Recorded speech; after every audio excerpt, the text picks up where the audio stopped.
Hey, it's Jeannie from Apartment Jeannie, or maybe in today's case, Party Jeannie, and then there's also Photo Jeannie. But anyway, I'm representing all the Jeannies by doing something that I absolutely love around the holidays, and that's gift wrapping. So we're gonna do a little trick today. It's gonna be a DIY session. Yay!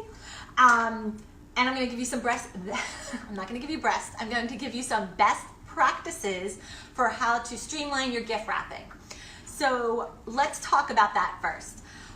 There's some rules that you should follow, or not, but I do this, and I've been wrapping since I was like 4. In fact, my father used to come into my bedroom and like hide a gift for me to wrap for him to then reopen on Christmas morning like it was a big surprise that he went and bought himself a book he likes.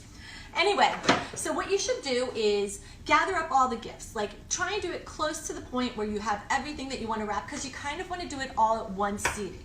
And put it on the calendar that you were going to wrap at this point. Perhaps when it's a time when no one's going to be home, so they don't see what you're wrapping and you don't have to hide things. And speaking of putting things on the calendar, we are going to do our first webinar, yay again, on Tuesday, December 13th at 7 p.m. Eastern Standard Time. It's going to be about holiday preparations. It's going to make you the hostess with the mostest without having stress and being super smart about it too. Anyway, so I'm really excited about that. First webinar, yay. If I say yay one more time, I'm gonna get kicked by Lisa. Anyway, so we're gonna get back to the topic at hand, which is wrapping. But I want you to go to the webinar. I'm really excited about it. Okay, so what we're gonna do is, I'm gonna tell you more about what you should be doing, and that's putting something on the calendar besides my webinar. The second thing you should do is make sure you have like appropriate supplies for everything. I really like to keep all of my gift wrapping stuff together. Like, make sure you have a separate tape. There should be a double stick tape. It can be a regular tape as well, but always have a double stick tape. I can't tell you how many people notice that when they're opening a gift. They're like, oh, double stick. Not just me. And then also have a pair of scissors. These scissors should stay with your gift wrapping. Don't use the kitchen scissors. Don't use your child's play scissors. Have a nice pair of scissors that can cut through tape, cut through paper, cut through cardboard. One pair of scissors. The other things that you should have should be some, and we're going to get to these in a minute, some tags like this. You can buy them at the Staples or the hardware store or many places. We're going to make really awesome gift tags with scraps of wrapping paper in a few seconds. And what else should you have in that? I like to actually keep a thing of Post-it notes, because when I wrap all the gifts, I make sure that I actually do it all at one time. And what you might want to do, this is my pro tip for the day, you should consider doing the same wrapping paper per person. So if you're doing multiple gifts and it's for your family and there's multiple members of the family, try and streamline it and wrap each individual person's with their own gift wrap. Then you can actually like individualize it. Like, so here I have these two wrapped. They're both for my father. You'll never know what they are, Daddy. The same gift wrap, different ribbons. They're going to get different tags attached to them, and that's where the Post-it notes come in. So you should do it like a conveyor belt. Welcome to New York City and 14th Street. Lots of sirens. Anyway, get all your gifts out. Separate them by who's receiving what. Get your papers out. Wrap every single gift you have in the papers first. Then you're going to do like the next stage, which is going to be putting a Post-it note of who gets what on the actual package. Make it big and you can see it. Then you're going to wrap them up with the ribbons, any other accoutrements you want to put on the gift, and then do the gift tag last. And make sure you like have it so that don't let the Post-it note come off until the gift is properly tagged. I hope that made a lot of sense. Anyway, let's get down to making a really great tag.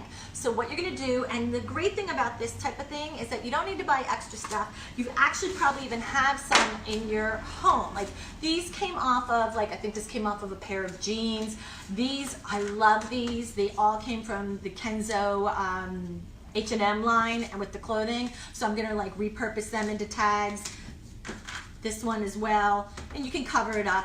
But it's really nice to be able to recycle not just like scraps of wrapping paper. I am the scrap wrapping paper queen, and tags that you have. So it's economical, it's good for the environment, and let's get to doing this. So what you're going to do is take the tag. We're going to do it on this side because it has this little extra little paper thing, and we're going to line up the little thing, because you can't use this for anything but garbage, so put it to good use. We're gonna line it up, so what you really do, and this is for anyone, you do not have to be creative, you do not have to be crafty, you really can be a mess. We're using a glue stick, like something that a 4-year-old can use. And you're just gonna glue the side of the cardboard or tag paper. Look for a straight line, if not, make it for yourself. I'm gonna leave a little bit of a space between the top and the where I'm applying the paper because we're gonna add washi tape, which is always fun. All right, do a little burnishing with your knuckles. And then again, so easy. So see how it looks on the back side? We're just gonna follow the line of the card. 3 quick cuts. And then, I have to say, I taught my mom how to do this one night on Christmas because she was curious about my cards. I taught her how to do it with scraps. And now every year I get the same kind of cards from her. It's really nice. Washi tape. Nice to do a coordinating thing, but otherwise go nuts. And this is actually really a fun, am I talking really fast? I might be.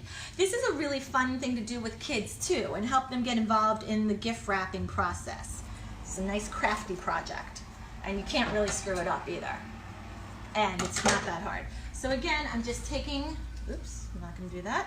Taking the tape, cutting it, and then if you buy the tags at the store, they generally have a string. Otherwise, just string it through on the package, and then you have, okay, that doesn't coordinate really well, but you get the point. Sometimes when I do a really nice ribbon tying job, I put these on the back so that they, you know, it's like a surprise in the back as well. I've got tape in my hand. Okay, so that's really it. I just want to do a quick tip on how to make something really fun and festive for the holiday and your best practices for wrapping. So, thank you very much for joining us. You can find us on the Apartment Jeanie YouTube channel. You can also watch us here on Facebook. And most definitely come back on the 13th of December, Tuesday night, 7 p.m. Eastern Standard Time for the first and only premiere webinar of Apartment Jeanie, Party Jeanie, and Photo Jeanie. All right, see you later. Bye.